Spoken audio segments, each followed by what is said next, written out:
আসসালামু আলাইকুম মামু। ওয়ালাইকুম আসসালাম। কি ব্যাপার বোতল লাগতেছে আজকে? বোতল লাগতেছি রে, দুটি খাইলাম একটা ফেলা দিলাম আর একটা নাকি- রাখছি।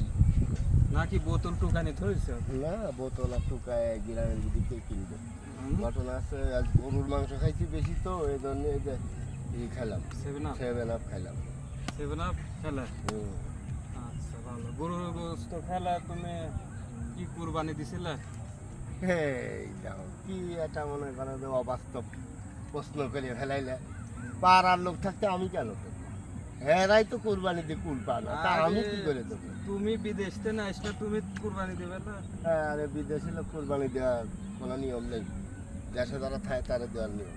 আচ্ছা ভালো। তো কুরবানি দিলে না তাহলে তুমি তাহলে গোস্ত পেলে কেন?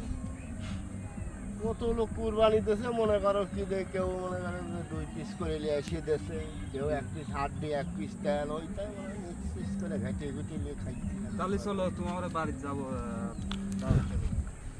আমি তো মানুষের বাড়িতে দাওয়াত খাই বেড়াচ্ছি, আর তোমার দাওয়াত দেবো কিভাবে? গোস্ত নাই?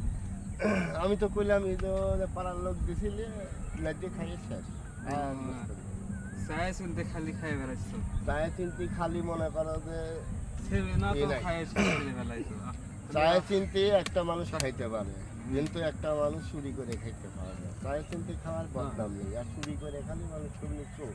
তাহলে তুমি বিদেশতে না এসে এরকম চায় চিনতে খাবে নাকি? বিদেশ থেকে কত লোক আসি খালি এলাকা ওই 1 ব্যাগ 1.5 মাস ভালোই দেয়, তারপরে থেকে মানুষের থেকে বাংলা বিড়ি চাইয়ে খায়, পয়সা ফুরিয়ে দেয়, পরের থেকে ওটা কি করবে, এটা তো চুরি করে। তাহলে আমাকে একটা 7 আপ দাও। 7 আপ এখন আশেপাশে দোকান নেই, আমি ওই 6 মাইল ফাঁকে কিনে খাতে খাতে তোমার ঈদের ভিতরে তাহলে আমাকে হাঁটতে হচ্ছে। হাত খরচ তো আমি ওই দোকানেই রাখিয়ে এলাম, এখন আমার খালি পকেট। তাহলে তাই?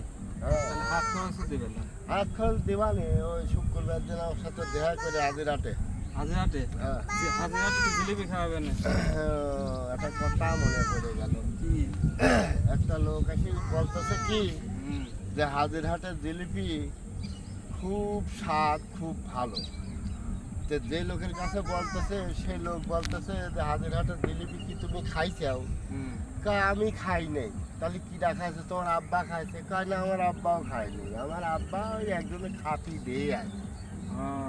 হ্যাঁ, আমিও খাই নেই, ও খায় নাই, ওর আব্বাও খায়নি, একজনের খাতি দেয়া আছে। হাজিরহাটের জিলিপি সেই ভালো। কাজ করতে আমি জিলিপি খাইলাম না, তো তুমি খাইলে খাও। তাহলে ওই জিলিপি খাওয়া আমার গল্পই শেষ করে দিচ্ছ। জিলিপি খাওয়া পরে মাঠে ঘাটে গলিত গলিত গল্প ছাড়া খাবার ই নাকি, এখন খালি মনে করো যে গল্প করবে, খাবে না খালি তো। তাহলে কোনো কিছু আর পেলাম না এই ঈদে। তাহলে কি কি তাহলে গত ঈদে দেবে না? গত ঈদ আসুক, রমজান টুমজান আসুক, তারপরে দেখ বলে রমজান কি ইসমত মেসমত নেই? তোমার গত ঈদে দেওয়াই লাগে। যাক, ইনশাল্লাহ। ইনশাল্লাহ না? হ্যাঁ, দেবো না। তাহলে গত ঈদে কি কুরবানি দেবে না? গত ঈদে চিন্তা করতেছি 2টি উট আর 3টি দুম্বা।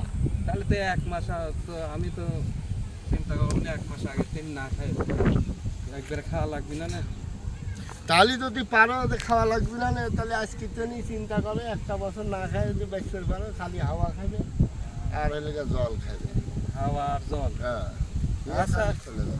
আচ্ছা তাহলে যাও গা, অনেক কথাই করলাম। হ্যাঁ, অনেক কথাই কইলে। তাহলে তুমি কুরবানি দিছিলে নাকি? আমি কুরবানি দেই নেই তো, দেওয়ার ইচ্ছা আছে ইনশাআল্লাহ। কারণ তুমি কুরবানি দিবেন না। হ্যাঁ, তুমি দিলে না আর আমি দিলাম। আমার কুরবানি হলো দায়। আচ্ছা ঠিক আছে যাও গা।